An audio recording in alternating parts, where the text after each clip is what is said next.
মিজানুর রহমান আজহারী বাংলাদেশের অন্যতম জনপ্রিয় ইসলামী বক্তা এবং স্কলার। তার জ্ঞান, অভিজ্ঞতা এবং বক্তৃতার দক্ষতার মাধ্যমে তিনি লক্ষ লক্ষ মানুষের হৃদয় জয় করেছেন। তার ওয়াজ মাহফিল ধর্মীয় শিক্ষা ছাড়াও নৈতিকতা এবং সামাজিক উন্নয়নের বার্তা দিয়ে থাকে। তার জনপ্রিয়তা দেশের সীমানা পেরিয়ে বিশ্বজুড়ে ছড়িয়ে পড়েছে। তিনি দেশের পাশাপাশি প্রবাসী বাংলাদেশিদের মধ্যেও সমান জনপ্রিয়। তরুণ প্রজন্মের জন্য তিনি কেবল একজন বক্তাই নন, বরং অনুপ্রেরণার উৎস। জনপ্রিয় এই স্কলারের ভক্তদের জন্য রয়েছে বিশেষ খবর। বাবা হচ্ছেন আজহারী। নিজের একমাত্র পুত্র সন্তান সম্পর্কে কি বলেছেন তিনি, বিস্তারিত জানতে চ্যানেলটি সাবস্ক্রাইব করে ভিডিওটি শেষ পর্যন্ত দেখতে থাকুন। প্রিয় দর্শক, মিজানুর রহমান আজহারী বর্তমানে বেশ জনপ্রিয়। তিনি তার বক্তব্যের উপস্থাপনার জন্য বিশেষভাবে পরিচিত। তিনি ধর্মীয় বিষয়কে অত্যন্ত সহজ ও বোধগম্য ভাষায় ব্যাখ্যা করেন, যা শ্রোতাদের কাছে অত্যন্ত আকর্ষণীয় মনে হয়। তার আলোচনায় কোরআন ও হাদিসের পাশাপাশি আধুনিক বিজ্ঞান, ইতিহাস এবং অন্যান্য বিষয় অন্তর্ভুক্ত থাকে।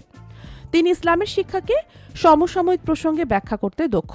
তরুণ প্রজন্মের সঙ্গে তার যোগাযোগের পদ্ধতি এবং সামাজিক যোগাযোগ মাধ্যমে তার সক্রিয় উপস্থিতি তাকে আরও জনপ্রিয় করে তুলেছে।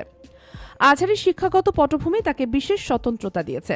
তিনি মিশরের আল আজহার বিশ্ববিদ্যালয় থেকে উচ্চশিক্ষা গ্রহণ করেন, যা বিশ্বব্যাপী ইসলামী শিক্ষার ক্ষেত্রে একটি সম্মানজনক প্রতিষ্ঠান। এই শিক্ষা তাকে একটি আন্তর্জাতিক দৃষ্টিভঙ্গি দিয়েছে, যা তার বক্তৃতায় স্পষ্টভাবে প্রতিফলিত হয়। তার বক্তৃতার আরও একটি গুরুত্বপূর্ণ বৈশিষ্ট্য হল তার আবেগপূর্ণ পরিবেশন। তিনি শ্রোতাদের হৃদয়ে প্রভাব ফেলার মতো বক্তব্য দেন, যা তাদের জীবনে পরিবর্তন আনতে উদ্বুদ্ধ করে। তার বক্তৃতাগুলো ইসলামী নৈতিকতা, সমাজ সংস্কার এবং আত্মশুদ্ধির গুরুত্ব তুলে ধরা হয়।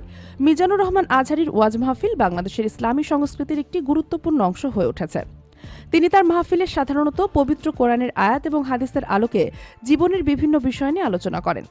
তার বক্তৃতায় পারিবারিক জীবন, নৈতিকতা, সামাজিক দায়িত্ব এবং আত্ম উন্নয়নের বিষয়বস্তু বিশেষভাবে গুরুত্ব পায়।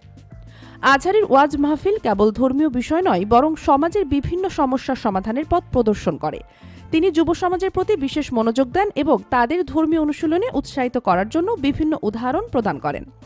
তরুণরা তার ওয়াজে ব্যাপকভাবে অংশগ্রহণ করে, যা বাংলাদেশের ইসলামী চর্চায় একটি নতুন গতিবেগ সৃষ্টি করেছে। সামাজিক যোগাযোগ মাধ্যমে তার বক্তৃতাগুলো ব্যাপকভাবে ছড়িয়ে পড়ে, যা তার জনপ্রিয়তাকে বিশ্বব্যাপী প্রসারিত করেছে। ইউটিউব, ফেসবুক এবং অন্যান্য প্ল্যাটফর্মে তার লক্ষ লক্ষ অনুসারী রয়েছে। তার অনেক বক্তৃতা ভিন্ন ভাষায় অনুদিত হয়, যা তাকে আন্তর্জাতিক মহলেও পরিচিতি এনে দিয়েছে। মিজানুর রহমান আজহারীর ব্যক্তিগত জীবন সাধারণ মানুষের মধ্যে একটি কৌতূহলপূর্ণ বিষয়।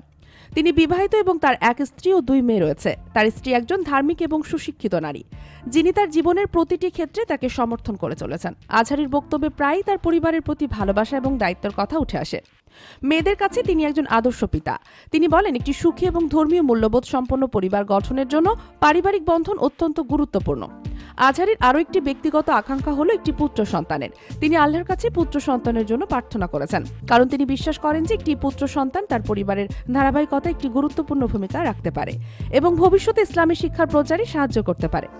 ধর্মীয় শিক্ষা যাতে পুরো বিশ্বজুড়ে প্রচার করতে পারে, আর তাই তিনি সবসময় দোয়া করেন। তো প্রিয় দর্শক, আপনারা কি চান মিজানুর রহমান আজহারীর এই ইচ্ছেগুলো পূরণ হোক? কমেন্ট করে জানিয়ে দিন এবং নতুন নতুন ভিডিও পেতে চ্যানেলটি সাবস্ক্রাইব করুন। ধন্যবাদ।